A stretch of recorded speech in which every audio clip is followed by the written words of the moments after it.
talk to you today. So Tim, welcome. Well, thank you, Wayne. That's a little bit much of an introduction, so take your expectations down a notch or two, and we'll start from there.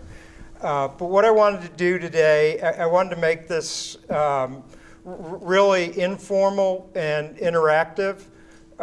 So feel free to stop along the way and ask questions, and be prepared to get called on and get into conversation as we go. So I want to make it, just to start to be a little bit more informal, I'm going to take my jacket off. Anybody who wants to take their jacket off, take their jacket off. I'm going to loosen my tie.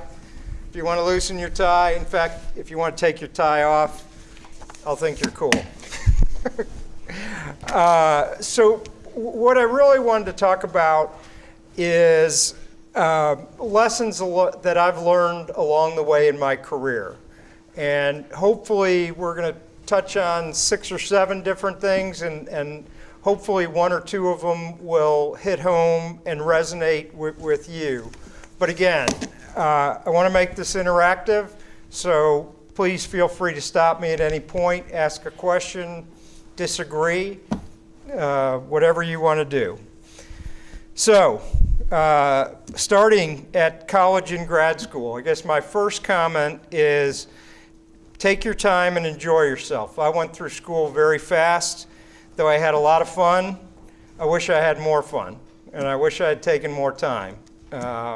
As Mark Twain said, never let your schooling get in the way of your education. So there's your first point. Somebody can take that home. Your friendships and experiences here will be the basis for lifelong relationships, and take advantage of that. Establish relationships with your peers, and they'll be key, as I said, to your professional life, and you're going to hear that probably more than you want to as we talk this afternoon. Advice on your career. My main piece of advice is find something that you're passionate about. Hopefully you're in the MRE program because you're passionate about real estate. Within that, again, find something that you really like doing. If work's work and a job, it's going to be hard to be successful. I always tell people how lucky I consider myself because I found a career in something I really enjoy doing. And the result has been a passion for my job. Recruiting smart people is a key, but it's also important to find people that are passionate about what they do. The best employees are going to be both passionate and smart. And as somebody that's hired a lot of people through the years, I'd tell you, I would take a guy that's above average and loves what he's doing over the smartest guy in the class that has no passion for his job. And the first guy is going to run rings around the second guy 999 times out of 1,000. About 20 years ago, when the Real Estate Center Board was less than 20 people, we used to meet over at, do they still even have Albert's at the University Hilton? We used to meet in the bar over there. One year, Warren Buffett came to speak to a bunch of grad students, and because we were a small group, they allowed us to sit in and listen. And the thing I remember most about Buffett's speech was him telling us how much he enjoyed his life. And you think, you have $50 billion, you're pretty easy. But what he emphasized is it wasn't the material pleasures that his wealth could have bought him, because he clearly doesn't spend his riches, but much more because he found a profession he was passionate about, and it made him immensely successful. Buffett calls himself a capital allocator, and he went on to explain how he had the good fortune at being born at a time when the skills of being a capital allocator were very highly rewarded. and he called this winning the ovarian lottery, and joked about how his capital allocation skills wouldn't have gone very far if he were born on a farm in the 1600s, or worse yet, in prehistoric times out there living in a cave wrestling with dinosaurs.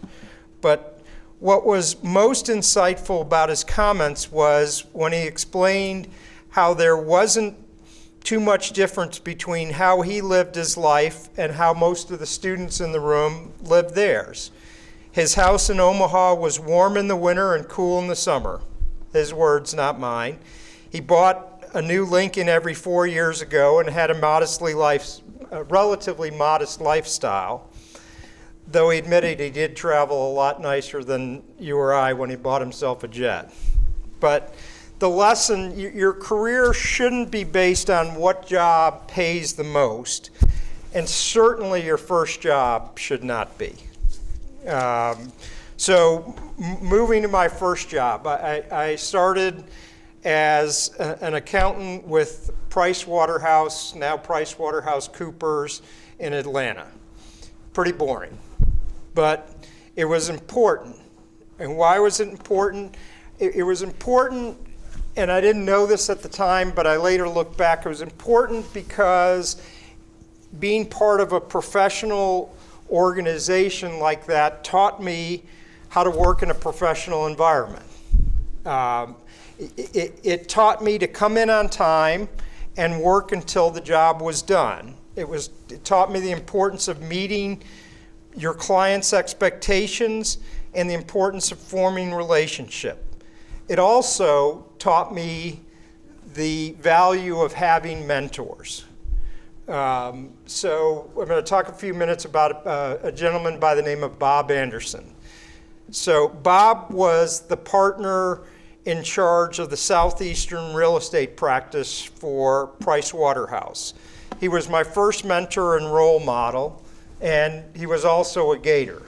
And in hindsight, Price Waterhouse was a wonderful choice for me because Bob recruited me and took a special interest in my success. And it was truthfully a minor part of my decision, but in retrospect, a huge part of my success, because I had this guy at the top of the food chain that's taking interest in this 23-year-old pipsqueak that was coming in there like he knew what he was doing when he really didn't. Bob gave me some of my first insights how to build relationships and why they're important.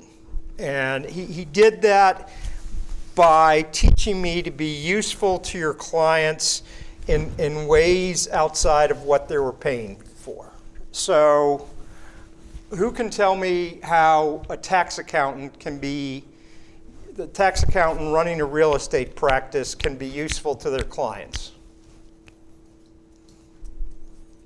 All right, not everybody at once. All right, Michael, you're right. You're right at eyesight. With your name in front of you, you get picked on first. I guess at its essence, a good tax accountant for somebody, whether they're a real estate owner or operator, is can they reduce their tax basis, whether it's through a 1031 They can. Allow forced depreciation, things of that nature. Okay, that's a good answer. But what you're basically saying is they can do what you hired them for very good, and that's important.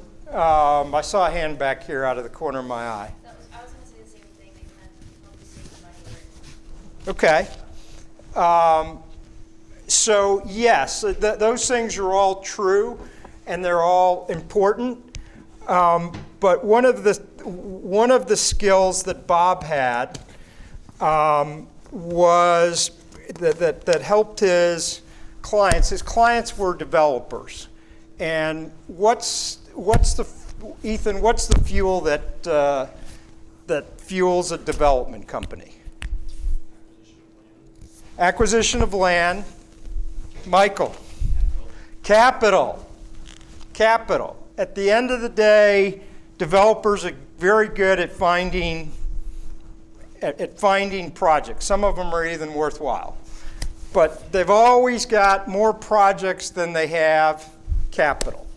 So if I'm your tax accountant and I come to you and say, I've got another client over here who has $500 million to invest in, he's a German national, high net worth family, and he wants to invest it in U.S. real estate, and I'm going to introduce him to Michael, who has 5 developments that he wants to get started. And my introduction leads Michael to funding 3 of those that he couldn't get done elsewhere.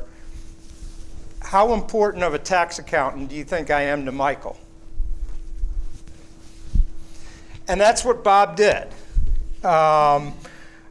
Bob was a damn good tax accountant, and he charged dearly for his services, but that took about a quarter of his time.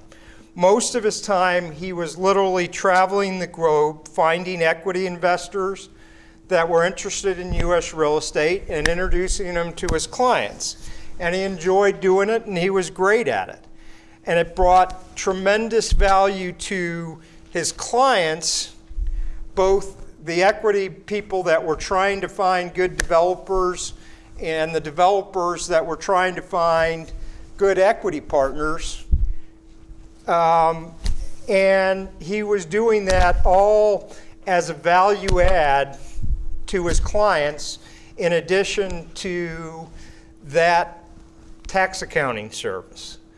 And that really taught me to think outside the box, think about what your clients' needs are and how you can be helping them outside of your normal, figuring out, you got to be good. You got to know how to do the 1031 and help them execute. You got to know how to help them get the accelerated depreciation and that.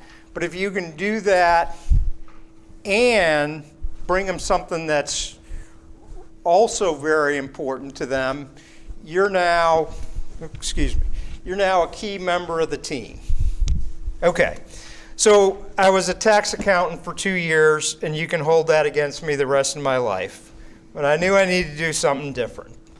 However, to this day, when my wife has insomnia, she asks me to tell her about my time at PW, and boom.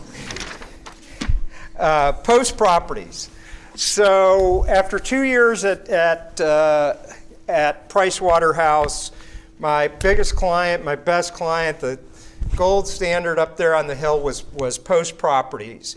And I had the opportunity to join them as a financial analyst. And Post had a magical reputation in Atlanta as a terrific place to live in their apartments as well as a terrific place to work. So mentor and role model number 2 came into my life, John Williams. John was the CEO and chairman of Post. And there are a couple more things about this move before I go back to John. Move was totally lateral. They literally told me when they made me the offer that they had to stretch to match my salary. And the title was probably a demotion. So why did I go? When you have a high quality product and a stellar reputation, people want to work there. And they want to work there really bad. And I was no different. And part of the attraction was I was a financial analyst, but I was going to be working for the chief financial officer and the president with some exposure to the chairman. So who's the Greek flying too close to the sun? Icarus, thank you. So I was a young Icarus and waxed my feathers on and started flying up there, and I managed to last long enough before all the wax melted. So John Williams. John was a great man and a big influence on my life. What made John different? John was a tremendous motivator of people. There's a saying that he was so loved that I'd take a bullet for him. Well, literally true. I could probably name you 4 people that if somebody were to shoot at John would jump in front of him and take the bullet. That was the kind of loyalty he bred in the workforce there. And he had great insight into what was going on inside the company at every level. He also, getting back to a theme here, had relationships all over the globe. But the thing he did best is he developed a workforce with an esprit de corps. They all thought they were special, and as a result, everyone outside the company did as well. So who wouldn't want to be thought of that way? Manuel, sounds like if we're back here in 25 years and Wayne is introducing you and he reads that. So how did he do it? Let me go to my notes here and see if we can figure this out. Let's look at some of the ways. First way John did it in his management style. Somewhere along the way, he became the 5-minute manager, and I think somebody wrote a book on this, and he obviously read it. Has anybody heard of the 5-minute manager? No? Oh, there we go. So what do you remember about the 5-minute manager? I actually don't remember that. Okay, well, that's all right. You're going to remember more tomorrow. So the 5-minute manager, it's focused on being very concise and direct with your coworkers, your subordinates, your superiors. But mainly provide clear, concise, and direct feedback immediately. And so how did John do that? John would often rip somebody up one side and down the other, but he'd get it over with in 2 minutes. And then he'd spend the next 3 minutes focused on building you back up and making sure you had the confidence, being very direct in the first 2 minutes, making sure you knew you screwed up, why you screwed up, how it cost you, and then knowing that he still had confidence in you, that you were going to learn from this, you were going to go forward, and he still had confidence in you, you're still going to be successful. And I can tell you, I remember John had a unique voice. Tim, how could you be so freaking stupid? This was so dumb. And he'd go on, and he'd be done in a minute, and then it would end the conversation with, Tim, but I love you. And we're going to get through this together. And it was pretty powerful. So one of the ways, again, concise and direct. Didn't pull any punches, told them exactly what they did, why they did it, why it was wrong, and then get it over with. Build them back up. They're still on the team. You still need them to be productive. So what are you going to learn from this? And go back and be successful. Second thing, John managed by walking around. Has anybody heard the phrase, Brian, you heard the phrase, managed by walking around? What do you think it means? Be amongst the people. Be amongst the people. Very good answer. Maria, what do you think Brian means by be amongst the people? Maybe like structured where they don't feel like he's like a superior to them, rather like they become to them. Yeah, this is a great answer. That's exactly right. What John would do is walk around the office, and it's not just walking around the office taking a lap with the king with his stick and see me, kiss my ring. He would walk into offices, sit down, and talk to people and find out what's going on in their little world. What's going on, he would go to the properties and have dinners with the staff. And if you consider working, sitting at your desk, going through papers, answering emails, sending memos, he probably worked 20 or 25 hours a week. If you consider working, going out and being at the property and going to dinner with the team and talking to them about their life and working in a few questions about what's going on at the property and how that's going, he worked about 70 or 80 hours a week. But he was, as Maria told us, he was down with the people. There were no little people in John's eyes. They were all part of the team.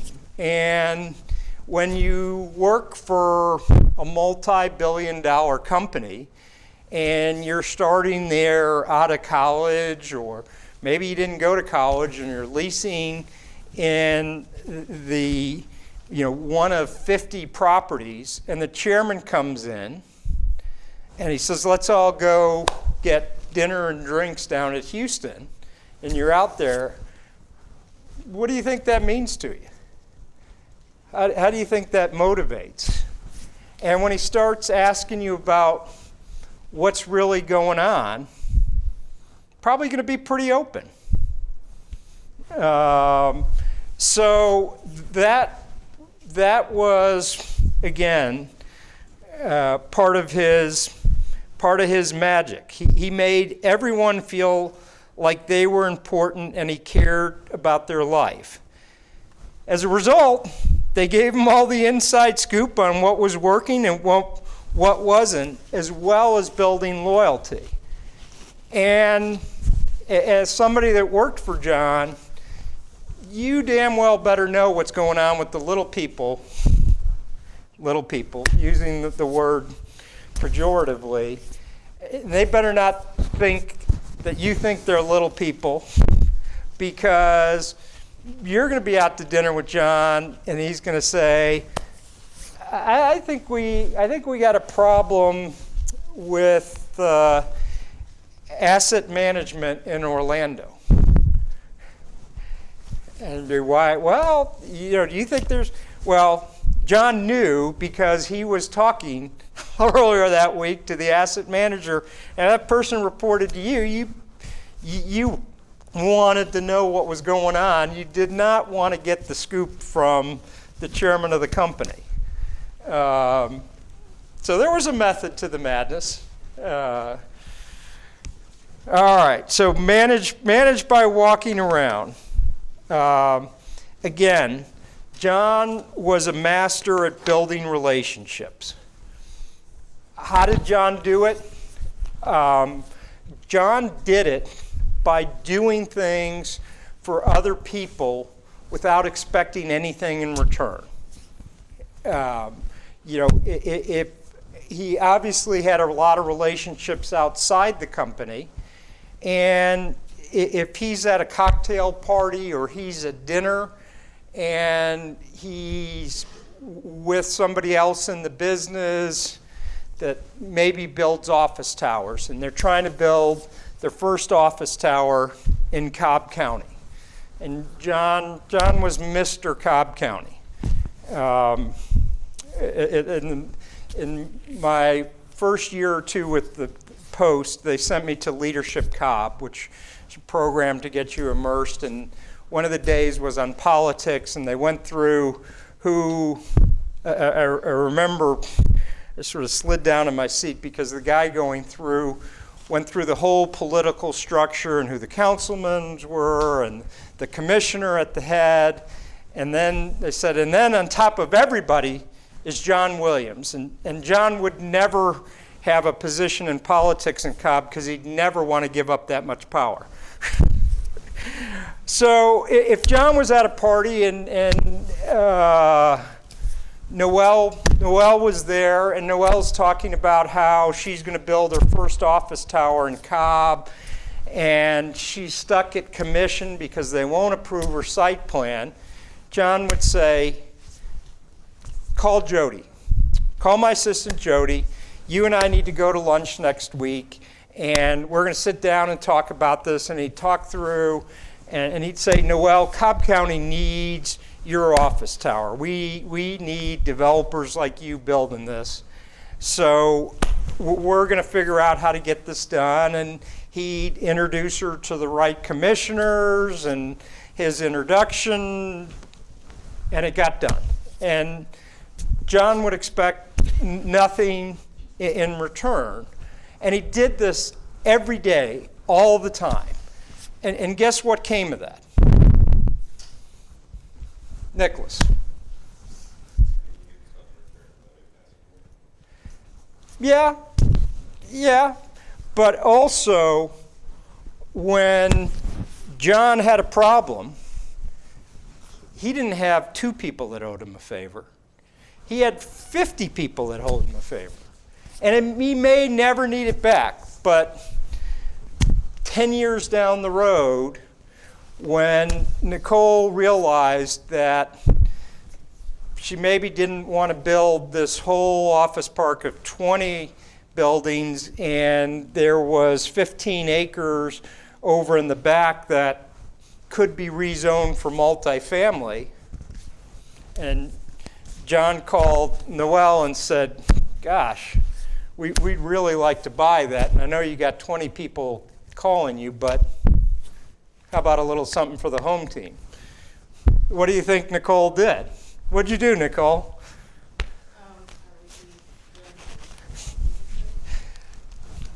So that, and again, the lesson is to just be, the lesson and the takeaway that I got was to be available for people, to just help them out. And you don't need to get anything back tomorrow. You don't need to be a partner in Nicole's office building.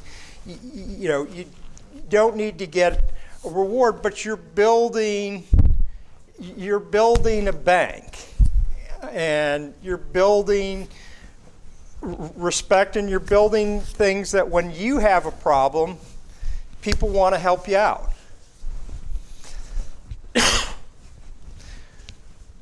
So again, important resource, or an important lesson that all of us can begin implementing. I wrote down tomorrow, but we can implement it tonight. Be a resource for your peers and your associates. Dr. Archer told me just not during tests. And again, you don't need to wait until you're asked for help. If you're talking with your peers and they're going through a process you've been through before, offer to walk them through your experiences. Maybe they don't take you up on it, but they know you were willing. If they're trying to get into a new community or in with a new company and you know somebody there, offer to provide an introduction.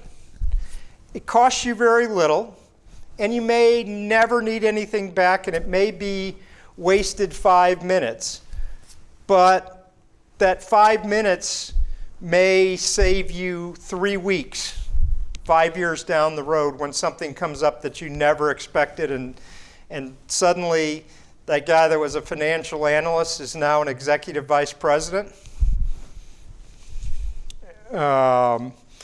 So, you're going to have contacts in this room that are available to help you with information and introduce you to people that can help you. I would highly, highly encourage you to be there for each other. This is a big part of what makes the Gator Nation great. And frankly, it's a part of why employers come to UF to hire UF grads, especially if they want to do real estate in Florida. And we're now at the point where companies that had been exclusively Ivy League hiring are expanding into Florida. Florida's a lot more attractive today than it was 20 years ago. And one of the things that they think when they go to Florida is, yeah, these Wharton grads are great and their pedigrees open doors for us, but if I'm going to be in Florida, maybe I need Michael, because Michael knows Maria and Michael knows Noelle, and she's going to be building a big office building in Cobb County that I want to buy. And that's why they're coming to the university and hiring you. So don't let them down. Keep the Gator Nation great.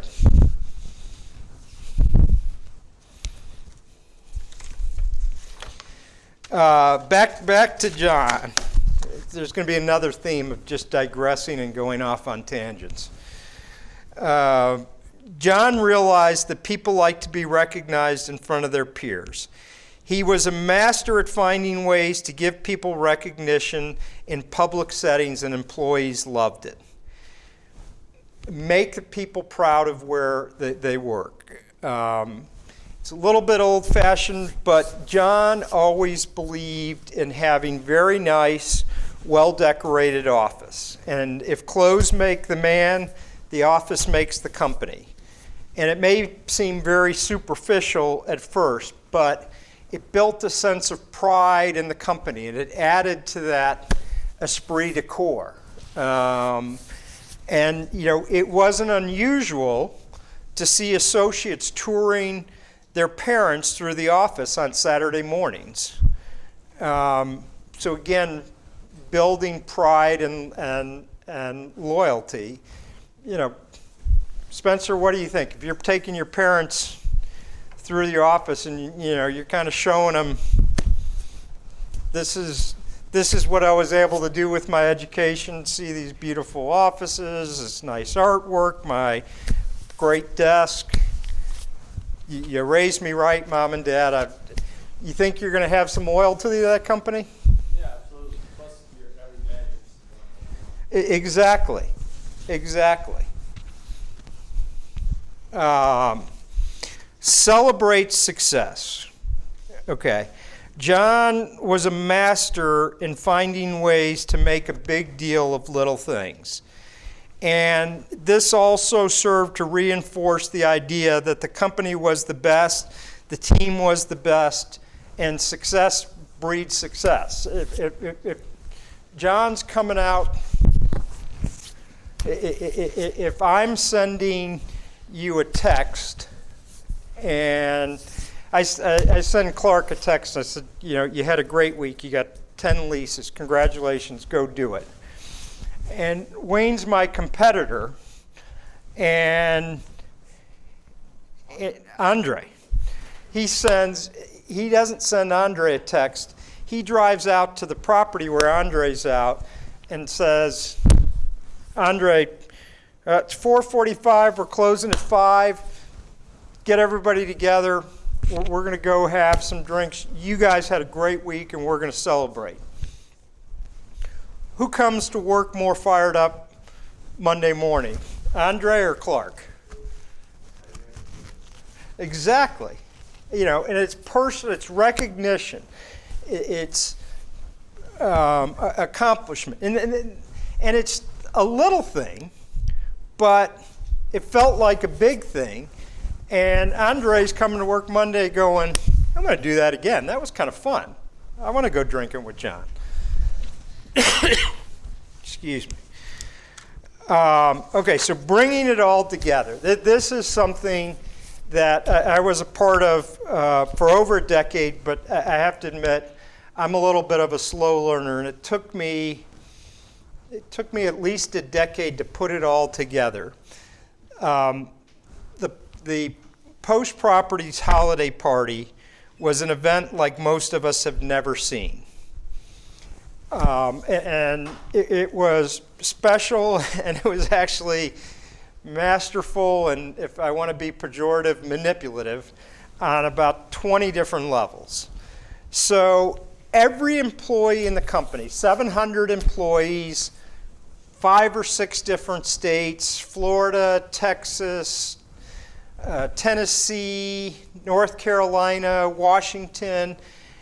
Every employee was flown into Atlanta, put up in a hotel, and they brought a guest with them, their spouse, their partner, their date, whatever, and come together, 1,400 people, huge ballroom, sit-down dinner, and then an award show.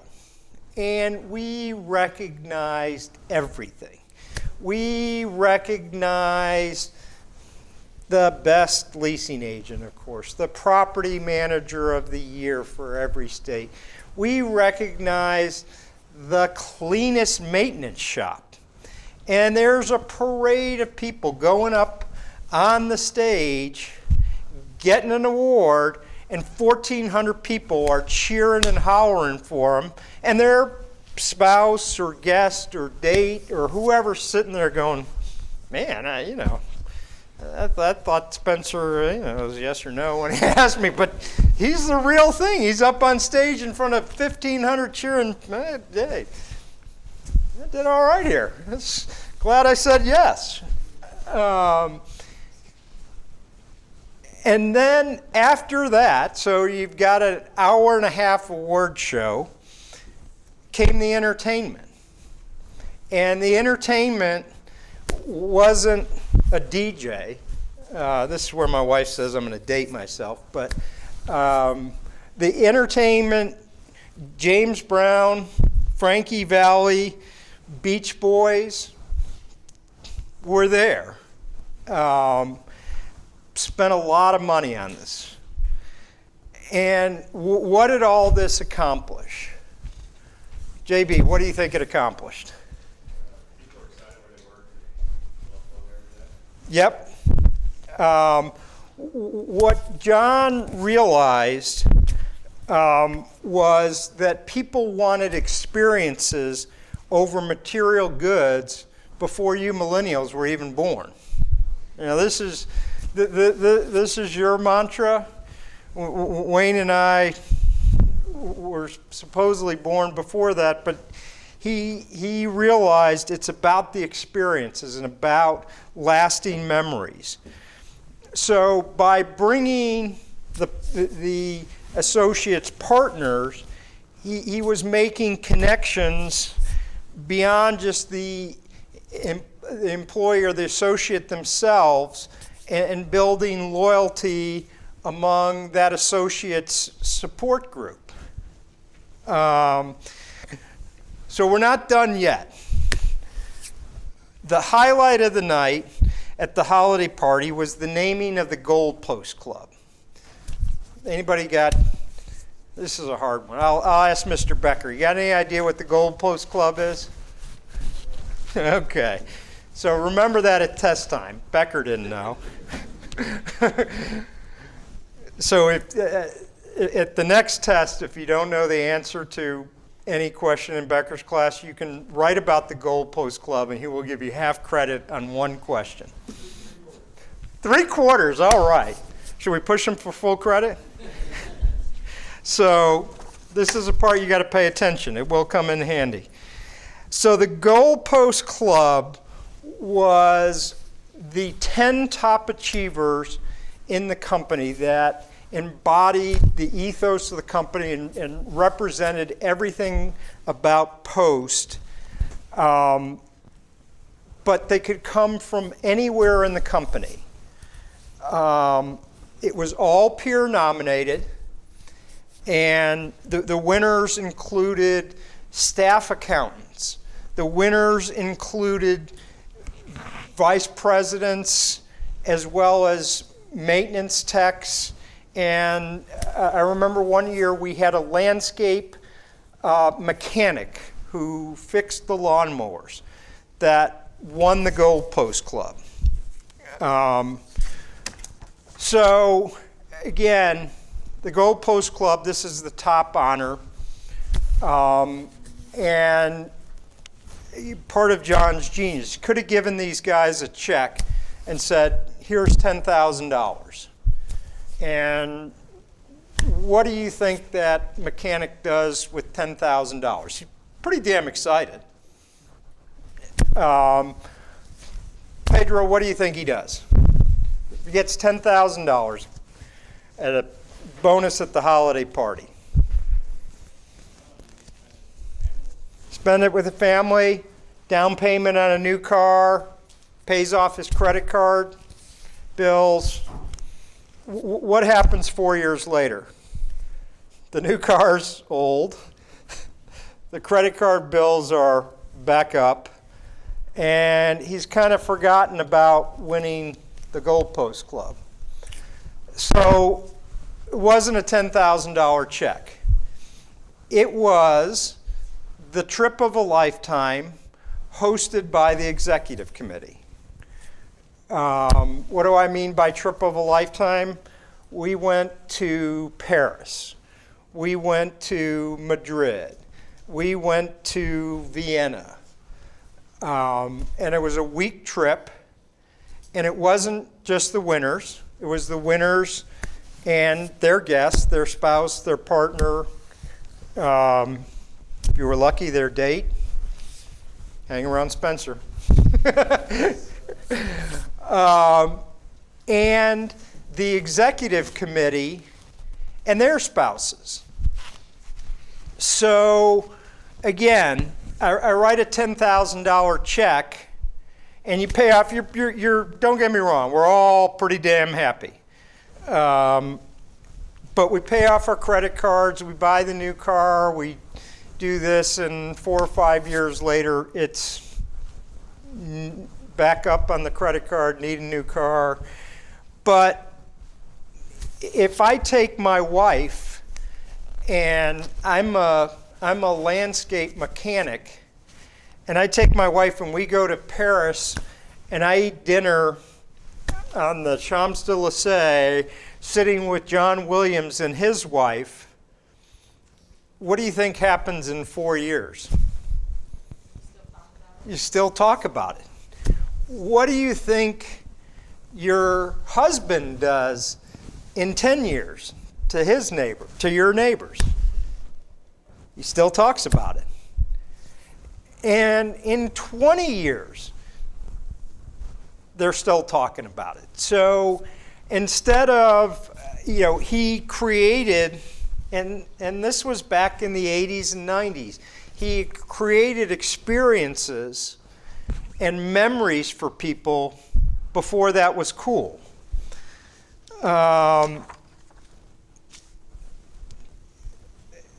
So I said it was a little bit manipulative, and it probably was, because think about it for a minute. If you're there with your spouse and Michael gets called up on stage and he's going for a week to Vienna, you think a couple spouse kind of elbows, what the heck, Spencer? Why isn't that us? You think next week when Spencer calls at 5 o'clock and says, I'm on my way home, that maybe his wife says, screw that, I want to go to Paris. You stay till 6:30. So, again, it wasn't just about providing that experience for the associate. It was really bringing their family into it, and if I want to be pejorative, co-opting.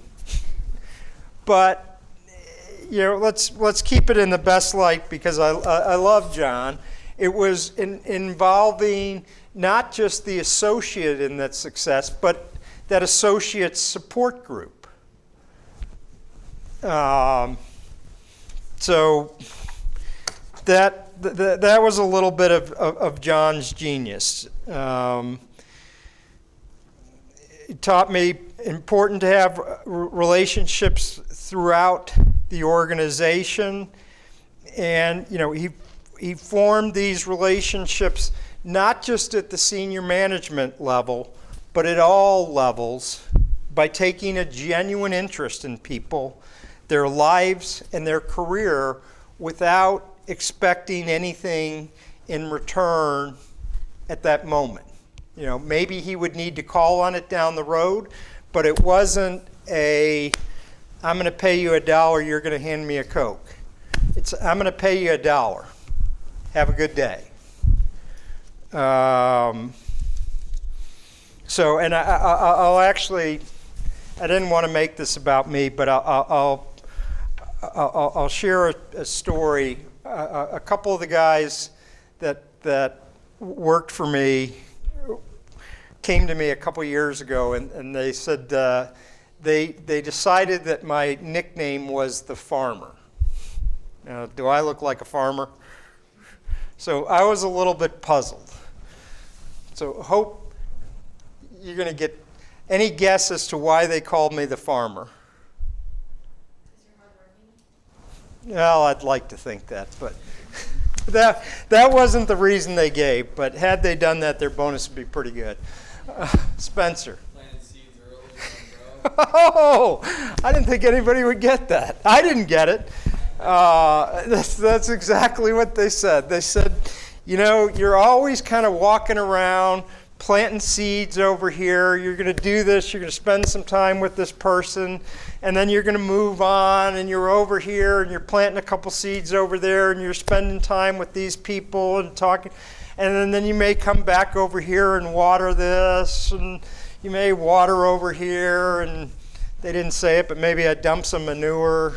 But that I had seeds all over the place, planted and spent time and did a little cultivating, and I'd come back in a couple years and there'd be good big corn stalks growing with lots of ears of corn. So I took that as a huge compliment, and the lesson, if I can give you one, is take some time and plant some seeds and go back and water them.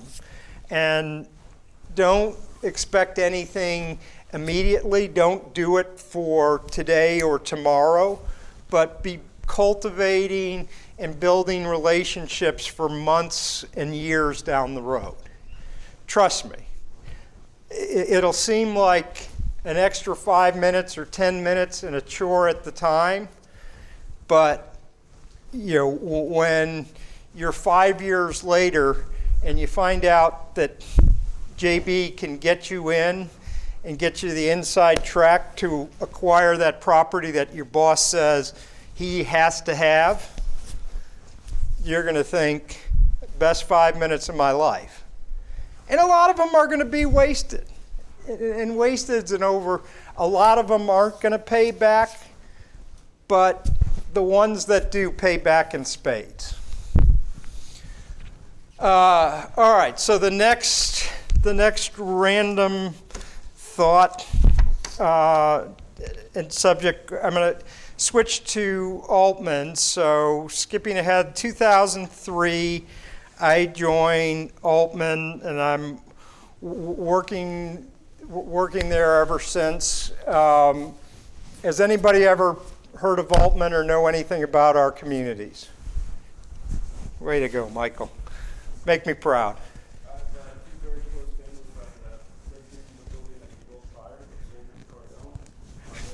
Sure, Altice Boca. What did they think of it? Amazing, clean, great management, they do a great job. Keep going. It's also conveniently placed next to my favorite retail center. Let's go back to Altice. I'm just kidding. Do you know the Schmears by any chance? Yeah. Not personally, but They're wonderful people. So at Altman, as Michael started to describe, we build high-quality apartment communities. So I want to spend a minute on what Joel taught me, which was just the value of having a relentless pursuit of quality. And it was a characteristic that John had, but Joel exemplifies it in a little different way, so I thought I'd use him. So Altman builds rental communities. Who else builds rental communities? We know. Graystar, yep, they build a lot. Trammell Crow, Mill Creek, Alliance, we all do essentially the same thing. At the end of the day, we're similar developers, we're building production housing, and we're using most of the same subs and most of the same techniques to do those. What sets Altman and in many respects Post apart was the willingness to spend money on quality without an immediate tangible return.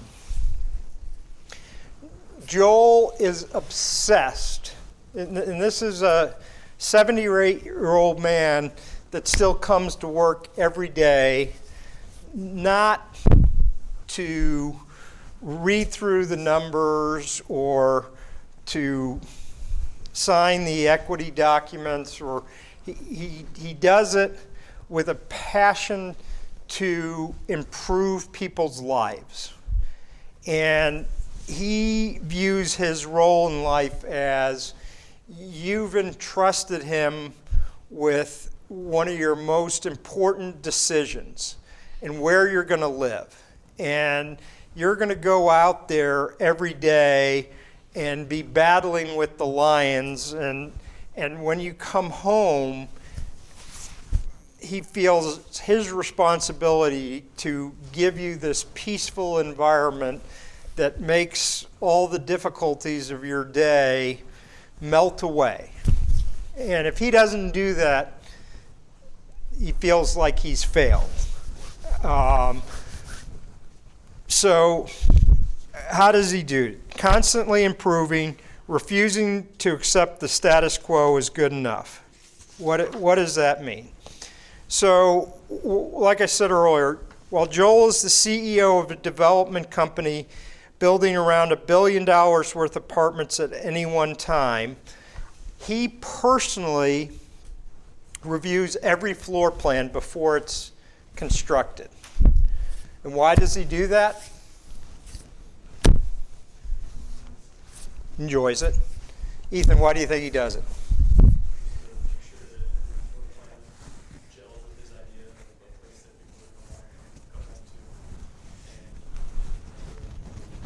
Okay, it's a pretty good answer for getting picked on.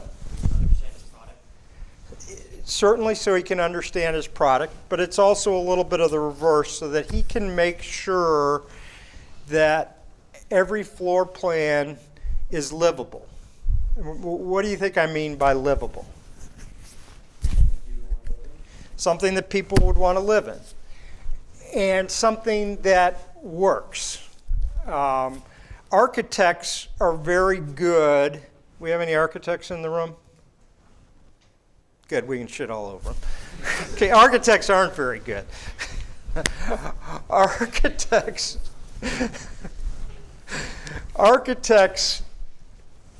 are good at fitting the units. If you tell them, I've got this box and it's 400,000 square feet and I want 400 units that average 1,000 and have this mix, they'll come back to you and lo and behold, you'll have 400 units in that 400,000 square foot box and they'll average 1,000 square feet. What gets lost if you're not minding the minute details is that you'll have a master bedroom that is dimensioned such that if you have a king-size bed and 2 nightstands, it doesn't fit. But there's 400 units and they average. So Joel will go through these plans in painstaking, and I mean painstaking, detail to go through and make sure that every master bedroom, you won't go into an Altman property and find a master bedroom that doesn't fit a king-size bed with 2 nightstands. Why? Because that's how people live. And if you want to live that way, you might not catch that when you're touring and you go in the model and the model's got a twin bed with 2 nightstands, and you don't realize that you got a king bed and 2 nightstands. But when you sign the lease, you still probably don't realize that. But when you move in and you're on the hook, you might not be that happy. And it might not be that livable. And again, in the living room, it used to be, we had a place for an entertainment center. Nobody has an entertainment center, but you have a wall for the TV and an outlet on that wall that you can plug your TV in. Again, you might not realize it when you're walking around the model and touring and everything's glitzy and you're thinking about how much you're going to use that great gym that you just went through. But when you move in and you hang your TV and you go to plug it in, oh shit. And so, do you get any more rent for that day one? No, probably not, because heck, JB didn't even realize he needed any plugs when he was going through the model. But what does happen? What happens when your lease comes up? You say, my furniture doesn't fit. I'm not real happy that I had to put the TV over in the corner to the right of the couch instead of in front of the couch. And it's just not comfortable. All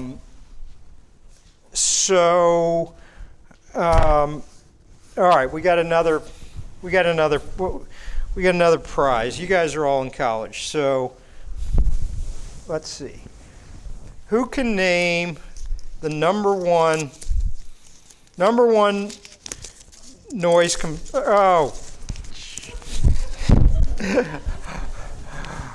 all right, who can name the number one issue?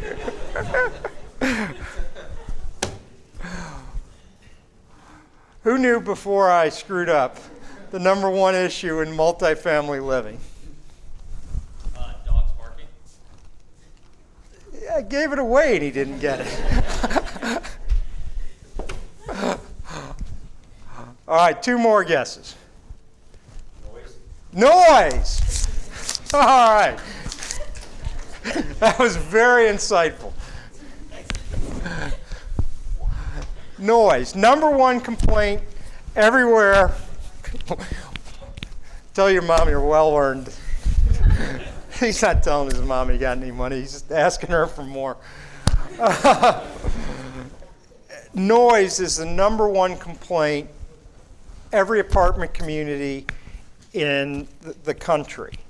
And it's very difficult to deal with. And frankly, most people look at it and say, it's the number one complaint for me, it's the number one complaint for my competitors. I'm going to tell my residents to be quiet. How do you think Joel handled that?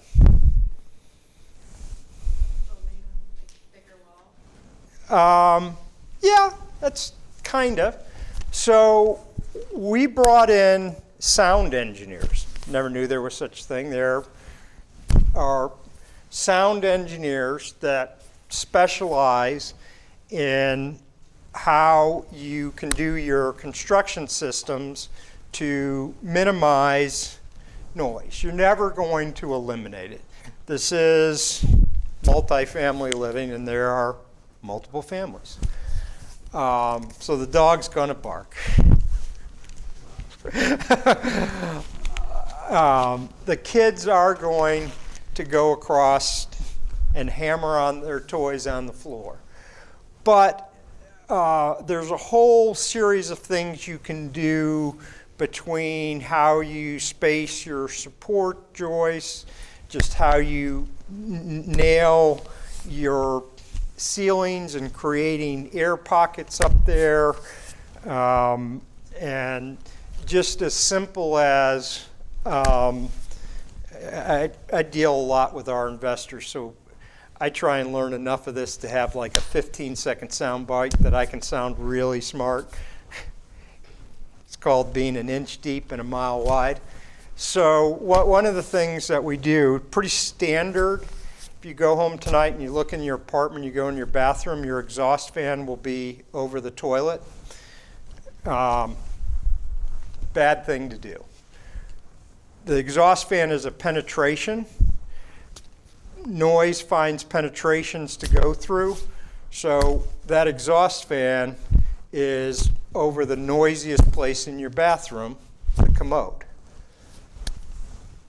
Simply move that exhaust fan 6 feet. You get the full exhaust. You space the penetration from the noise, and you've lowered your noise transmission.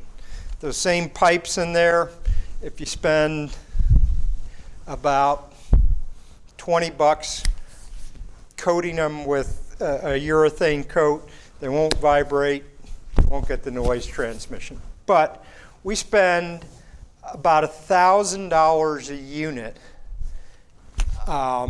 on going above code in sound transmission. And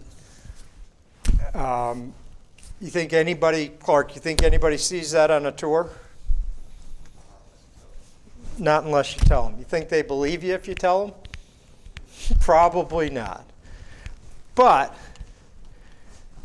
when they live there and they go to renew, and they've just been, I'm sorry, you don't have a nameplate.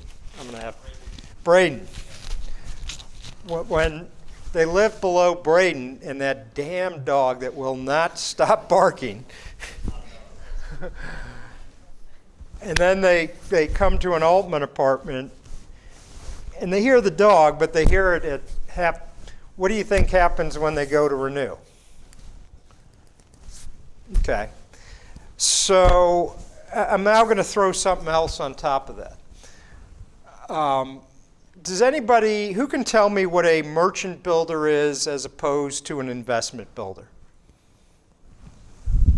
So a merchant builder would be somebody who they get control of the land, they build, and then they don't hold it any longer than, say, like until it's stabilized and they immediately flip. Whereas an investment developer is probably somebody who either is going to hold indefinitely or they're going to hold over an extended investment price. That was perfect.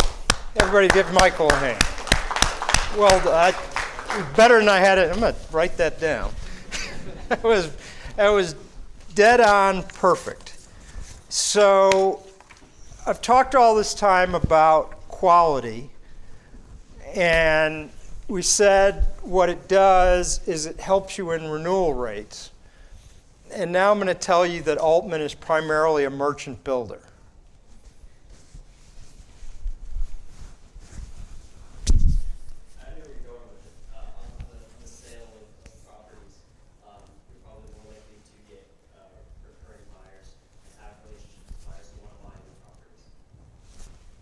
Why am I? Come on up. Give him a hand. That was it.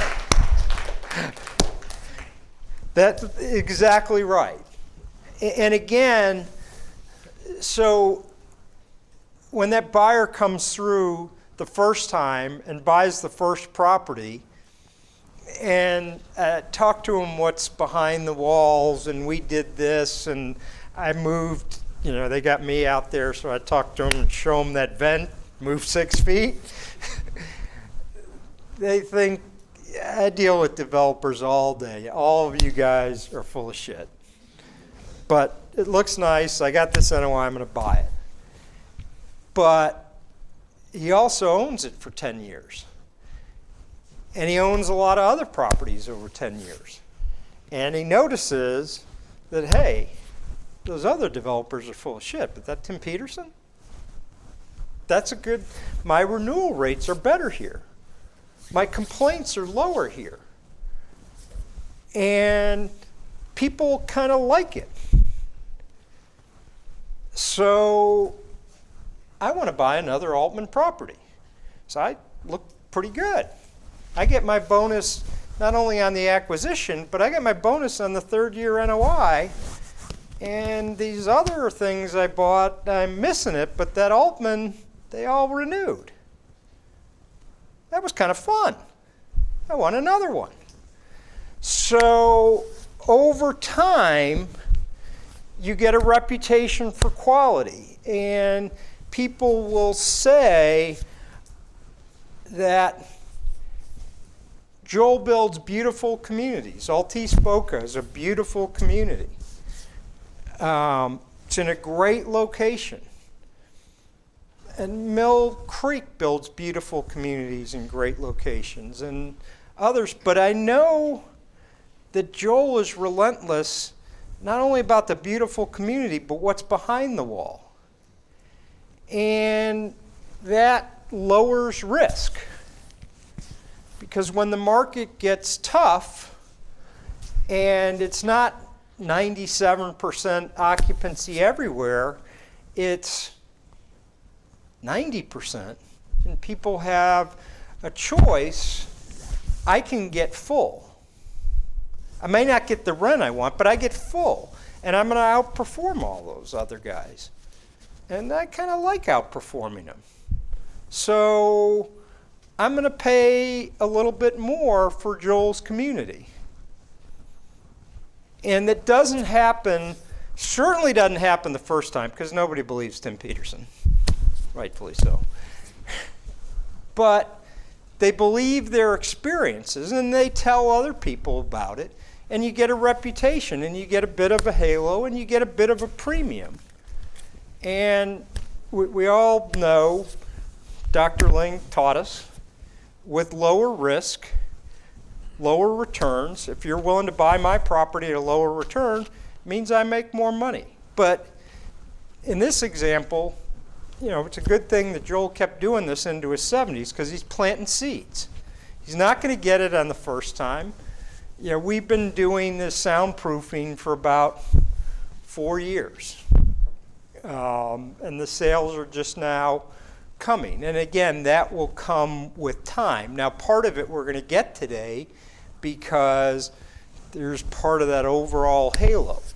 But it's about, you know, making little investments in your product, in the case of Joel and his quality, in your relationships, and you're not going to see the return tomorrow.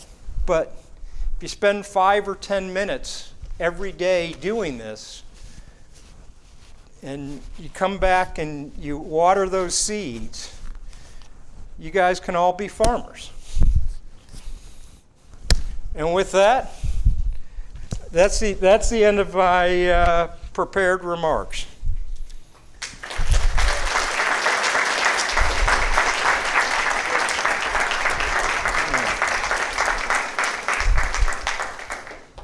Questions? When you were talking about John Williams and kind of the, you know, you kind of said how he kind of would create a community where, like, you know, someone's significant other would say, hey, work harder. And that community in a company. What, you know, we're all going through the interview process. What should we be looking for? Like, what are the indicators, do you think, kind of lead us in the right direction? Well, you know, you probably have a couple things. You know, today, with the Internet of Things, you're going to be able to look on Glassdoor and find some things that may give you some insight. But it's really, you know, you're going to go on that interview, and when you're in the office, you're going to walk around. We'll walk around with your eyes open. Are there plaques on the wall celebrating success of employees? If you walk by the break room, are people in there? I mean, it's going to be all this is a little bit difficult in the middle of a pandemic, so hopefully we're ending here and there's some sense of normalcy as you begin to take office visits and that. But just get, are people congregating together? Is there an exchange of ideas? Is there a celebration of the company and the associates on the walls as you walk in and that? Or is it just kind of a sterile business environment where everybody's kind of at their desk with their head down? And ask questions. You know, I would ask, what's your culture? You know, what's important? How? And then everybody's got an answer for that. Where it gets a little bit more difficult is, how do you reinforce that? What is the, you know, you just told me this was important in your culture. How do you reinforce that and bring it to life? That's a little bit harder to fake. What do you think the next trade for value for livability will be, or maybe just some insight on how big you think it'll be? The next deal and trade for value for livability. I'm not sure I follow the question. So the sound was. So what's the next? So the next, what I didn't talk about is I think the next level and the next nirvana that we're trying to work on, it's very hard, is in multifamily, is creating a sense of community and working with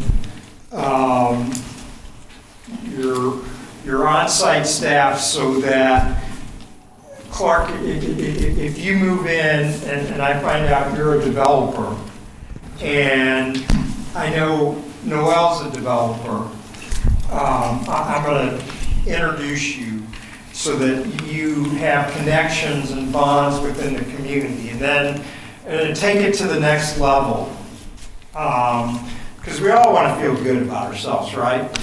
And I'm going to drive around my area around the community, and say I find a community center that's kind of fallen into disrepair. And so I'm going to organize for the community that we're going to go out next Saturday. Whoever wants to come, you know, we're going to get 2 buses. We're going to go there Saturday at 10 o'clock, and we're going to clean the yard at the community and paint the walls and help this community center out and spend a day together doing something with just our residents, and then we'll go to the local watering hole, and first 2 drinks are on me. And just figuring out, how can I get my residents connected, you know, whether it's in the fantasy football league together, whether they're playing golf in a golf league, or whatever it is, where they have personal connections in the community, so that when they come up for renewal, it's not about leaving just those 4 walls and a place to keep your stuff. It's about the connections and the bonds and the time you spent with Noel, both down using the WeWork Center, bouncing ideas, and she was able to show you that you had a big error in your pro forma before you presented it to your partners, and you don't want to lose that. So you're going to stay in the community.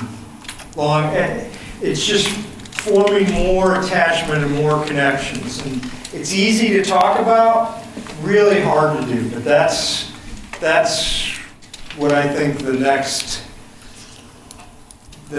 step that we need to take. We're trying. We've actually got some partners we're working with on the management company that are trying to. How many of you people know who Adam Newman is? Adam Newman is expanding to multifamily. And that's his next frontier. Going to do the same thing. We're actually working with him. Pretty interesting fellow. Yes, ma'am. I want to appreciate for your time, and I found the speech you gave is really inspiring and helpful. And I want to ask about what's your biggest advice on like young people like me to start the career at the beginning after grad school? So, well, first of all, thank you. It's very humbling. Better lucky than good. Happened to come around a lot of great people, but my advice is first and foremost, don't go after the highest paycheck, especially in your first job. How many people in this room are going to be millionaires? Come on, don't be shy. Okay, so you're going to be a millionaire. Guess how much $10,000 or $5,000 in salary in your first job matters when you're a millionaire? Find something you're passionate about. Find something you enjoy. Look for a place, the luckiest thing. And I didn't take my own advice, I just got lucky. Having Bob Anderson, I didn't realize till I got into this behemoth that was set up much like a military, that I was talking to the general when I was a little peon private. And the general really had an interest in my career, in my life. And that helped me tremendously. I never would have gotten to Post Properties without Bob. And John took an interest in me at Post. And I never would have gone from a financial analyst to an executive VP and gotten to do an IPO roadshow with the chairman at 27 years old because he took an interest in me. You got to be good, but you got to be a little bit lucky, and you got to have the platform to show you're good. So don't worry about your starting salary. Please, I know you all will, but at least when you're doing it, say, maybe not. Focus on a place where you can have a mentor and find something you like doing. If you don't like doing it, it's really work. It's hard. If you like doing it, it's fun. And you're going to be good at it. And you're going to win. And guess what? It's a lot of fun to win. Did that answer your question? Anything else? Well, guys, thank you very much. It's been a lot of fun.